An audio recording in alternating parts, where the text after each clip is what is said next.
Hey, salut les grillardins, c'est le Chef Colosse pour ma capsule technique d'aujourd'hui.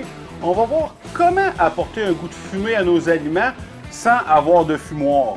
Donc la majorité du monde ont des barbecues au propane, au gaz, mais comment on peut faire pour vraiment amener le goût fumé à nos aliments, c'est ce qu'on va voir tout de suite. La première façon qu'on peut apporter de la fumée à nos aliments, donc, c'est avec un labyrinthe de fumée. Donc, un labyrinthe de fumée, c'est quoi? Donc, c'est un compartiment en métal qui est troué, donc ça va laisser circuler l'air. Dans le labyrinthe, on va mettre des granules de bois. Donc, on va le remplir au complet. Et puis, on va allumer une ou deux extrémités.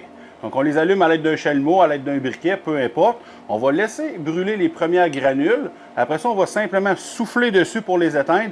Et puis, à ce moment-là, les granules vont être allumées, vont libérer de la boucane. Puis qu'est-ce qu'on fait avec ça par la suite? On va aller le mettre dans notre barbecue au gaz. Donc, par exemple, qu'on a un barbecue au gaz à 4 brûleurs, on va allumer les 2 brûleurs de gauche, qui va devenir notre zone de cuisson directe. Les 2 brûleurs de droite vont être éteints. Donc, c'est là qu'on va aller mettre nos pièces de viande, mais c'est aussi là qu'on va aller mettre notre labyrinthe de fumée. Donc, on va le disposer vraiment où il n'y a pas de chaleur en dessous, parce qu'on ne veut pas faire brûler les granules.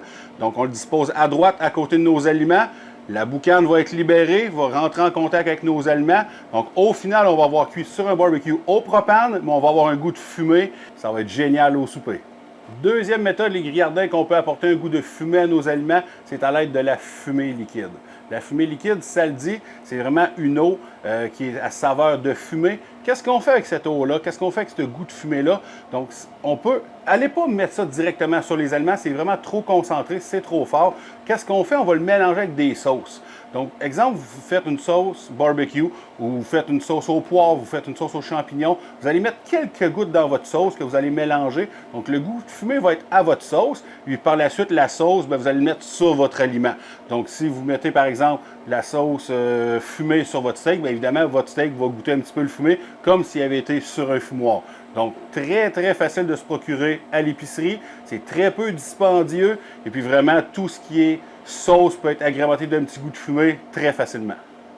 Dernière méthode, les grillardins, pour apporter un goût de fumée à vos aliments, la fumée en poudre. Un petit peu plus difficile à trouver en épicerie. Donc, souvent, il faut aller dans des places spécialisées en barbecue. Vous pouvez la faire livrer sur Internet aussi. Mais comme la fumée liquide est aux sauces, la fumée en poudre va vraiment aller se mixer avec des rubs, avec des épices. Donc, avant de mettre vos épices sur votre pièce de viande, vous allez mélanger une petite quantité de votre fumée en poudre à votre mix d'épices. Puis par la suite, vous allez prendre ces épices-là, puis vous allez mettre ça sur votre viande. Donc, une fois que les rubs sont sur vos pièces de viande, on envoie ça sur le barbecue. Vous allez avoir une pièce de viande qui est fumée, qui est savoureuse. Donc, 3 belles méthodes de donner un goût de fumée à vos aliments, les grillardins. Privez-vous pas de ce goût-là. C'est merveilleux comme goût. On développe ce goût-là, puis pas obligé d'avoir un fumoir pour manger fumé. Sur ce, bye bye les grillardins.